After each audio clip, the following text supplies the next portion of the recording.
শেখ হাসিনার দালালি করে নাই ওয়াকার, তাতে ওয়াকারে সবার আগে নিয়ে যেতে হবে, ওরা তো সবার আগে ঝুলাইতে হবে, ওরা তো ফায়ারিং ইউজ করে দিয়ে দেওয়া দরকার ওয়াকারকে। যদি মৌসুমীকে আপনি, এই যে মৌসুমী নামের যিনি মেজর রয়েছেন এই নারী, তাকে যদি আপনি কেক কাটার জন্য গ্রেপ্তার করেন, কেক কাটার অপরাধে তাকে জেল দেওয়া হয়, তাহলে তো প্রথমে ওয়াকারকে জেল দিতে হবে। ওয়াকার তো সারাদিন শেখ হাসিনার সাথে থাকছে, তার নিয়োগই দিয়েছে শেখ হাসিনা, তাহলে আগে তো ওয়াকারকে অ্যারেস্ট করতে হবে, সে হলো শেখ হাসিনার দালাল। মানে কর্তাই কইছে সুধীর ভাই, আনন্দের সীমা নাই, নিচের হাতে নেই, মুরুগটা কত বড়, আশিস তোরে মুরুগের দাওয়াত খাওয়ামু, ঠিক আছে, মুরুগের দাওয়াত খাওয়ামু, ঠিক আছে, মানে দেখাইছে এত বড়, পরে এইভাবে ধরছে, মানে ছোট্ট একটু, মানে এটা অশ্বডিম্ব প্রসব করেছে। এই জুলাই সন্ত্রাসী যারা, জামাত যারা, হেফাজত যারা, তো ভণ্ড বদমাইশ, মানে ওরা ন্যাংটা হয়ে ঘুরবে, ইজ্জত যাবে না। শাওন মনে করেন যে একটু ব্লাউজ আর পেটিকোট পরে করছে, ইজ্জত চলে গেছে, আর ওরা জামাতিরা, হেফাজতিরা, ভাবির বলার বেটিরা, ভাবির মেয়েরা ন্যাংটা, এগুলোর সমস্যা, তাদের ইজ্জত চায় না, শাওন বলে ইজ্জত চায়। বুড়া কাকা গোলাম আজম ওনার পুত্রকে আজকে সম্ভবত মেজর জেনারেল পদে মনে হয় ভূষিত করছে, পদোন্নতি দিয়েছে, জি পদোন্নতি দিয়েছেন। তো কি এর আগে যখন আরেকটা পদোন্নতি দিয়েছিল ইনুসিও জি। শাসনে, তখন কিন্তু এই বেটার নাম ছিল না, এইবার আবার আসছে। মানে আমরা ইউনুসের সরকারকে তো জামাতের সরকার জানতামই, কিন্তু বড় মিয়া তো বড় মিয়া, ছোট মিয়া তারেক রহমান সরকার, সুবহানাল্লাহ, গোলাম আজমের বলাকেও পদোন্নতি দিচ্ছে। এই পদোন্নতি দিয়ে প্রমাণ করে দিল যে, যেটা আমি বারবার বলি, যে সারা পৃথিবীতে থাকে বিরোধী দল, সরকারি দল, স্বতন্ত্র দল, বাংলাদেশে একমাত্র যেটা চলে এটা সরকারি বিরোধী দল, সরকারি স্বতন্ত্র এমপি, সরকারি বিরোধী এমপি, আর সরকার তো তারা নিজেরাই, তার প্রমাণ হয়ে গেছে। তাহলে গোয়া জমের পোলাকে অন্তত পদোন্নতি দেওয়ার কথা ছিল না। তা এটা যে তারাই, অর্থাৎ এইখানে বাংলাদেশে কোনো বিরোধী দল নেই, সব তারা নিজের আমরা আর মামুরা, প্রমাণ এবার হয়ে গেছে। এমনকি এটা ইউনুস মিয়া তো বড় মিয়া, ছোট মিয়া সুবহানাল্লাহ আবার বললাম, মানে তারা দুই কদম আগে চলে গেছে। এবং এটার ফলাফল আমরা জানি যে সেনাবাহিনীতে সাধারণত একবার চাকরি চলে গেলে আর চাকরি হয় না, কিন্তু দুধের সাথে ঘোলে মিটাইলো, তাকে যেহেতু অবসর দিয়ে, বাধ্যতামূলক অবসর দিয়েছিল, প্রমোশন দিয়ে আবার নিয়ে গেল। মানে বোঝা গেল আগামীতে যাতে জামাত, বিএনপি বলতে পারে, এই জামাতি তোমাদের কিন্তু আমি এই সুবিধা দিয়েছিলাম, তাই আবার আমার সাথে থাকো। তারা এটা একটা প্রতিশোধ হিসেবে নিল, যে এটা আওয়ামী লীগের বা মুক্তিযুদ্ধের পক্ষের মানুষের প্রতি একটা চপেটাঘাত। এই গোলাম আজমের ফলাকে প্রমোশন দিয়ে বিএনপি আমাদের চপেটাঘাত করলো, এর প্রতিশোধ জনগণ নিবে, এবং এর প্রতিশোধ জনগণের মুখোমুখি হইতে হবে, আর এর কৈফিয়ত দিতে হবে। এই মুসলেকা সরকারকে কৈফিয়ত তো বহু কাজে দিতে হবে, এর কারণে দিতে হবে। জি, তো ফরিদা, আপনার কি মনে হয় না যে আগামীতে অদূর ভবিষ্যতে অন্য কোনো সরকার আসলে, এই যে 150 তারা এখন অবসরে নিছে আর কি, অবসরে জি। গেছে, যেসব সেনাপ্রধান অতীতে অবসরে গেছে বা ভবিষ্যতে যারা যাবে, ওদের সবাই আইনা ফিল্ড মার্শাল ঘোষণা দিবে? মানে অস্বাভাবিক কিছু না। আপনি যদি এটা করতে পারেন, রাজাকার আলবদরের পোলাদের, মুক্তিযুদ্ধ বিরোধীদের আপনি যদি পদোন্নতি দিতে পারেন, তাহলে মুক্তিযুদ্ধের পক্ষের লোক দিতেই পারে। হতে পারে আমি সিভিল লোক, আমারও জেনারেল ঘোষণা দিতে পারে। কিভাবে জেনারেল? ফরিদ তো কথা কইছে, তো ফরিদ জেনারেল, রাশেদের তো ছিল ইউটিউব চ্যানেল ছিল, জেনারেল দিয়ে দিলাম, কারণ এগুলো দেখাই দিচ্ছে, শিখাই দিচ্ছে। তবে আওয়ামী লীগের না খুব উপকার হয়েছে, ছাত্রলীগের, যুবলীগের, এবার খুব উপকারও করেছে। আপনি যাই বলেন ভাই, 5ই আগস্ট বাংলাদেশিদের জন্য, আওয়ামী লীগের জন্য, মুক্তিযুদ্ধের পক্ষের জন্য সাপে বর হয়ে গেছে। যদিও আমাদের অনেক মূল্য দিতে হলো, কিন্তু সাপে বর কিভাবে? আগামীতে এমন কিছু আওয়ামী লীগ করতে চেয়েছিল যা করতে পারে নাই, বা মুক্তিযুদ্ধের পক্ষের মানুষ বলতে পারে নাই, করতে পারে নাই, এখন সেটা করা আসান হয়ে গেছে, কারণ তারা ওগুলো করে দেখিয়ে দিয়েছে। তারা দেখিয়ে দিয়েছে মুক্তিযুদ্ধের পক্ষের মানুষ হলে তাকে জেলে পড়তে হয়, তারা দেখিয়ে দিয়েছে জয় বাংলা স্লোগান দিলে পিটাইতে হবে, তারা দেখিয়ে দিয়েছে মুক্তিযুদ্ধের পক্ষে যে কথা বলবে তারা জিন্দা জ্বালা দিতে হবে, পানিতে ডুবাইতে হবে। এটা শিখাই দিয়ে গেছে, এরা শিখাই দিয়ে গেছে যে কিভাবে কোর্ট আদালত নিয়ম কানুনের বাইরে কিভাবে শায়েস্তা করা যায়। এটা আওয়ামী লীগ শিখে ফেলেছে এবার। আর এর প্রতিপক্ষ কি বলতে হবে, মানে আকাম করার পরে কি বলতে হবে, এটা তো গবেষণার বিষয়।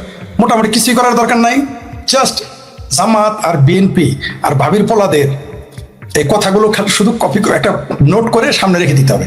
মানে আপনাকে জামানতের, আপনাকে উত্তর দেওয়ার জন্য পৃথিবীর কোথাও যেতে হবে না। মনে করেন বললো জামাত কেন নিষিদ্ধ, জাস্ট আওয়ামী লীগ আর ভাবির পোলা আর ওই যে মান্না ভাইয়ের পেতি পাঠা, তারেকের পাঠা, ওই যে জায়েদ কি বলছে দেখাই দিবেন। মনে করেন তারপরে বললো ছাত্র শিবির কেন জেলে যায়, কেন তারা জেলের বাইরে হাওয়া হয়ে যাইতেছে, জাস্ট ছাত্রলীগ সম্পর্কে যে মন্তব্য দিয়েছে ওটা দিয়ে দিলে হবে। তারপরে মনে করেন ছাত্রলীগের রব্বানি বা সাদ্দাম বা অন্যান্য ছাত্র নেতা, যুব নেতা, সম্রাটরা বললো এই শিবিরদের ঘর থেকে বেরোতে দিব না, জামাতকে ঘর থেকে বেরোতে দিব না, ধরলে হাত পা ধরবা, পিটা বা ভাঙবা, এটা করবা ওইটা করবা। অথবা বললো যে ধরতে পারলে 10,000 টাকা দিব, অথবা বললো যে এরা কেউ রাজনীতি করতে পারবে না, বাংলাদেশে থাকতে পারবে না। যখন এটার প্রতিবাদ করবে বিএনপি এবং জামাত, জাস্ট এখন যা যা বলছে এটা কপি শোনাই দিলে হবে। তাদের পয়েন্ট তাকে আওয়ামী লীগের কষ্ট করতে হবে না, জাস্ট তাদের পয়েন্ট, মানে অর্থাৎ আমি যখন কিছু করবো রাশেদ ভাই কি কি বলছিল ওটা শুনাই দিলেই হবে। এটা ভালো করছে। এটা আবার ভাবির পোলারা, যেমন আজকে বলছে না যে যারা জুলাই চেতনা বিরোধী তাদের তথাকথিত কি জুলাই কি সিডিআই নাকি কি জানো, যে এই চেতনার বিরোধী বাপ হলেও তাকে ছাড় দিবে না, এটাই যাতে আওয়ামী লীগ বলতে পারবে, ছাত্রলীগ বলতে পারবে যে মুক্তিযুদ্ধের চেতনার বাইরে যাতে থাকবে বাপ হলেও ছাড় দেবো না। একই ডায়লগ, খালি জাস্ট কাট কপি পেস্ট করে দিবে, উপকারী করেছে। এই যে আপনি জুলাই চেতনায় আনলেন, তো এক ভাই লেখছে, উনি লেখছে ফরিদ ভাই জুলাই সিডিআই এর শুভেচ্ছা নিবেন। ওই মেহের আফরোজ শাওন সে নাকি লেখছে যে কি সিডিআই লেখছে, এইটা নিয়ে দেখি যে মানে ব্যাপক আন্দোলন, এইটা নাকি হচ্ছে যে এই কথা বলার কারণে চেতনার ধ্বংস হয়ে গেছে গা, সেইটা নিয়ে ব্যাপক গালাগালি। আমার যে এখানে প্রশ্ন সেটা হচ্ছে যে ও সিডিআই বলার কারণে নাকি সমাজের মানে নোংরামি শুরু হয়েছে। তো ভাই যারা সাউয়া মাওয়া সিরার কথা কইছিল ওইটাতে কি নোংরামি হয় না? এটাই তো মানে শাওনের আসলে ওইটাই বলা উচিত ছিল, ওইটা বলে না বলেই তো দোষ দিচ্ছে। ওইটা যদি বলতো হুবহু, এখন যেহেতু মিনিমাম শাওনের তো লজ্জা আছে, মেয়ের আফরোজ শাওনের তো মিনিমাম লজ্জা আছে, ওই শব্দটা উচ্চারণ করতে পারে নাই, বা আমরা ওইটা উচ্চারণ করতে পারি না, মানে ডাইরেক্ট আমরা সবসময় বলতে পারি না, ওইটাই বললে ভালো হইতো। এই জন্য ওদের খারাপ লাগছে আর কি, যে কেন সিটিআই বলবে, সরাসরি বলবে, বলতো হাদিমাদি সিরাই ফেলবে, এটা বলতো তাহলে ভালো। তবে মেয়ের আফরোজ শাওন একটা কাজের কাজ করে ফেলেছে, সেটা হলো বিড়ালের গলায় ঘন্টি বেঁধে দিয়েছে। তার স্বামী একবার বলেছিলেন তুই রাজাকার টিয়া পাখির মুখ দিয়ে, তখনও কিন্তু ঠিক ওই দশকে আমরা মনে থাকার কথা, তখনও কিন্তু জামাতিদের রাজাকার আলপাতুতে গায়ে আগুন লেগে গিয়েছে। শাওনও সেই কাজটা করেন, খুব ভালো কাজ করেছেন, বুঝতে পারছেন? উনি তো জামাল ভুইয়া খুব ভালো কাজ করছে, একেবারে ঠিক মতো চুত্রার পাতা, মানে তিনি তো ওটা পোস্ট দেন নাই, তিনি তার লেখাটা কিন্তু তৃতীয় শ্রেণীর, তিনি নিজেও জানেন, কিন্তু তার তৃতীয় শ্রেণীর লেখাটাতেই এইভাবে যে বিহারি পল্লীতে আগুন লাগবে, জামাতি পল্লীতে আগুন লাগবে, জুলাই সন্ত্রাসীদের পল্লীতে আগুন লাগবে, আমার ধারণা যেটা শাওন নিজেও জানতেন না, এটা আমার ধারণা তিনি নিজেও জানতেন না।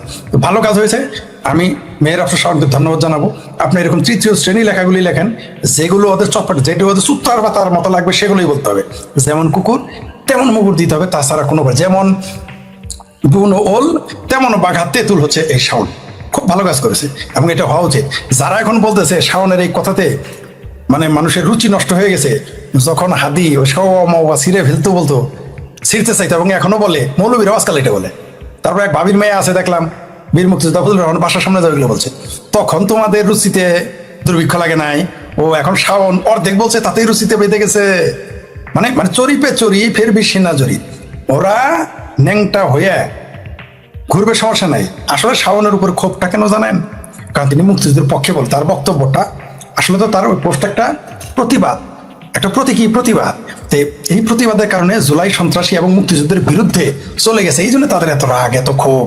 এদের মুক্তিযুদ্ধের চেতনা বিরুদ্ধে এই ধরনের কথা বললে সমস্যা নেই, কিন্তু শাওন জুলাইয়ের চেতনার বিরুদ্ধে বলছে বিহারি পল্লীতে আগুন লেগে গেছে। ওই যে শাহ হাদি বলছিল না যে কোট অ্যান্ড কোট জুলাই ঘটেছে ৭১-এর বিরুদ্ধে, মুক্তিযুদ্ধের বিরুদ্ধে, সে নিজে বলেছে, তাদের তো সিট লাগবেই। এদের কাছে যে যে শাওয়া মাওয়ার নাম নিল তারে আপনি জাতীয়, তারা এখন পারলে জাতির পিতা বানায় ফেলবেন বা নিজেরই পিতা বানায় ফেলবেন, কোনো সমস্যা নেই। তারে কবর দিবেন ঢাকা বিশ্ববিদ্যালয়ে নিয়ে, বাল গাছকে আপনারা তাল গাছ বানায় ফেলবেন শাওয়া মাওয়া বলার পরেও। আর শাওন শুধু লিখেছে জুলাই সিডিআই, ২৪ জুলাই সিডিআই, তাতে আপনার হাতে ঘা লেগে গেল। কেবল বলেছে ঠাকুর ঘরে কে রে, কয়ে ফেলাইতেছে আমি কলা খাইনি। এমনি জিগাইতে পারি না যে ও শাওন কি বাতি লাগাইলা, তো শাওন জবাব দিব কেন ভাই সাহেব জুলাই সিডিআই। ঠিক, এটা খারাপ না যে কি বাতি লাগাইলা, ফিলিপস না, জুলাই সিডিআই, জুলাই সিডিআই। হ্যাঁ